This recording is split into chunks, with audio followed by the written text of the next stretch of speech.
the term terrorism emerged, at least in the last couple of decades, as a deliberate attack on civilians with the aim of achieving political aims. Submarines that carry nuclear weapons are supposed to be the ultimate deterrent force. Okay, that's a logic that has existed. It has been one of the most powerful fundamentals of military strategy. Okay, well, what happens when their hackers can zap your command and control for those nuclear submarines? All of a sudden, cyber warfare becomes as huge as nuclear weapons on a military scale. The whole world of kind of warfare and strategic and military and all of this has to change very dramatically, because the capacity to destroy using a cyber attack is tremendous. We have a water system that makes sure that the level of impurities in the water, the people won't get poisoned when they drink the water. That's monitored and run by a computer system. Is that computer system cyber secure? Because it'd be real easy to hack it.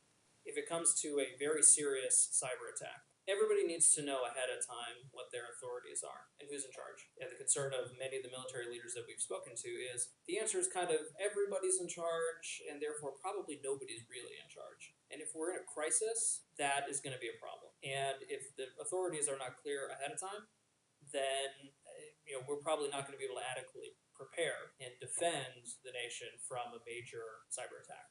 Cyberterrorism is tough because while there are non-state actors who are capable of acting, most of the attacks that they're capable of pulling off, or at least that they have shown themselves capable of pulling off, are relatively small, disruptive, but not life-threatening.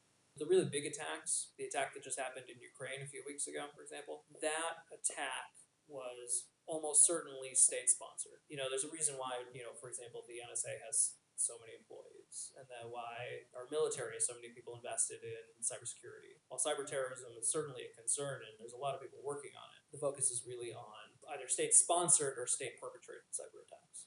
The electrical grid is the one that people are really worried about. They're worried about it in different ways. Our electrical grid is not hardened to that. We are absolutely worried about the susceptibility of utility companies to cyber attacks. The Department of Homeland Security has a program where they share information with critical infrastructure companies. The government decides if you are critical infrastructure, and then they inform you that you have to follow certain rules. That information gets shared back and forth. And so that makes sure that grid systems are, in some cases, air-gapped, meaning they're not connected to the internet, or that they are using sufficient protections and setting up their grids in certain ways so that it makes it significantly harder to attack. The United States has kind of like 3 separate power grid systems. We have the East Coast, the West Coast, and Texas. So what if one of those goes down? Well, that's a lot. Or what if only Texas goes down? I mean, that's still a lot, but or just a subsection. You lose. Nobody can figure out why it is that 250,000 people lose power all of a sudden. There's a lot of focus on that here. The thing that we should be focusing on is building resiliency within society, because when you build a resilient society, terrorism doesn't work as well.